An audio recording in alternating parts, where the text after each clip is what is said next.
At first, the elbow seems to work like a simple hinge, but the elbow is a complex joint whose motion affects the forearm and the wrist joint. It is easy to see why the elbow can cause problems when it does not function correctly. Part of what makes us human is the way we are able to use our hands. Effective use of our hand requires a stable, painless elbow joint. The important structures of the elbow can be divided into several categories. These include bones, joints, ligaments, tendons, muscles, nerves, and blood vessels. The bones of the elbow include the humerus or the upper arm bone, the ulna, the larger bone of the forearm on the opposite side of the thumb, and the radius, the smaller bone of the forearm on the same side as the thumb. The elbow itself is essentially a hinge joint, meaning it bends and straightens like a hinge.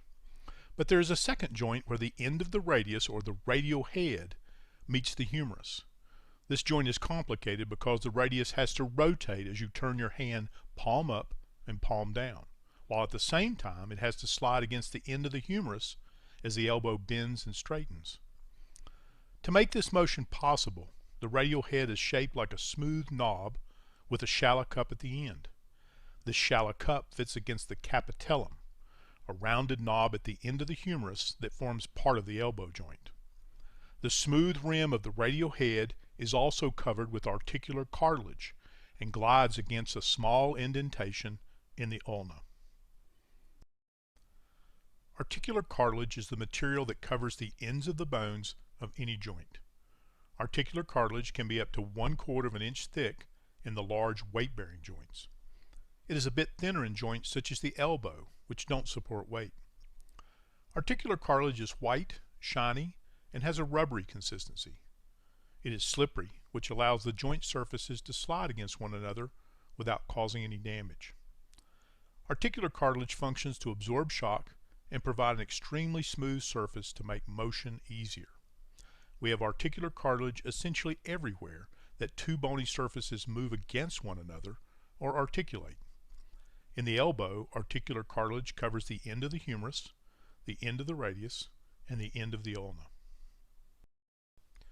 There are several important ligaments in the elbow. Ligaments are soft tissue structures that connect bones to bones.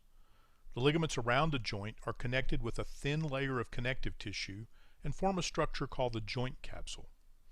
The joint capsule is a watertight sac that surrounds a joint and contains lubricating fluid called synovial fluid. In the elbow, two of the most important ligaments are the medial collateral ligament and the lateral collateral ligament.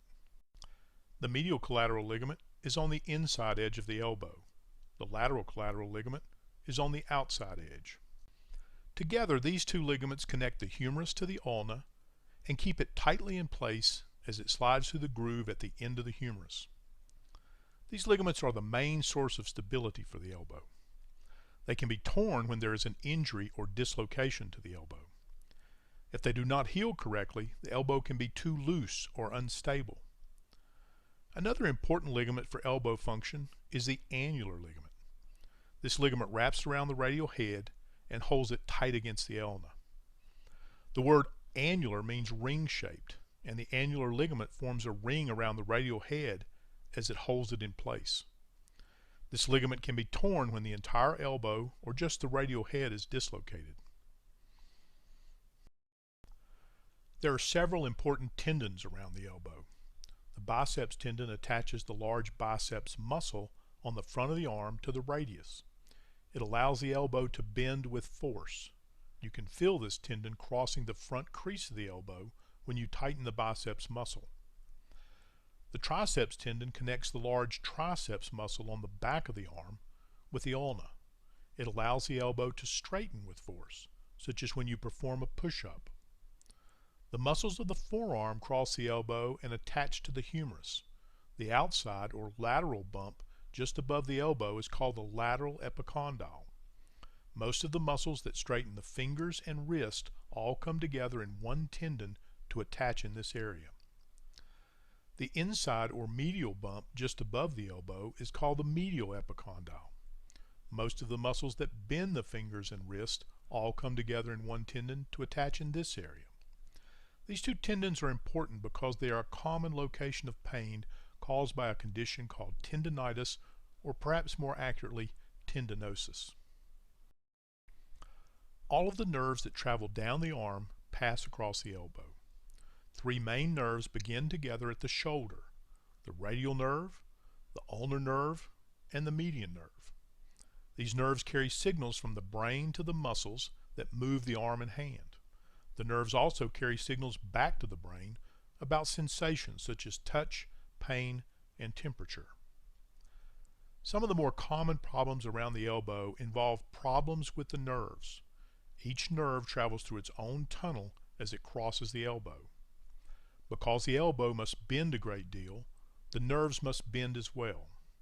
Constant bending and straightening can lead to irritation or pressure on the nerves within their tunnels and cause problems such as pain, numbness, and weakness in the arm and hand. These conditions are sometimes called nerve entrapment or nerve compression syndromes. Traveling along with the nerves are the large vessels that supply the arm and hand with blood. The largest artery is the brachial artery that travels across the front crease of the elbow. If you place your hand in the bend of your elbow, you may be able to feel the pulsing of this large artery.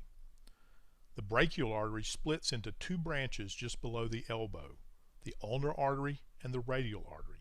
These two branches continue into the hand. Damage to the brachial artery can be very serious because it is the major blood supply to the forearm and hand. As you can see, the elbow is more than simply a hinge.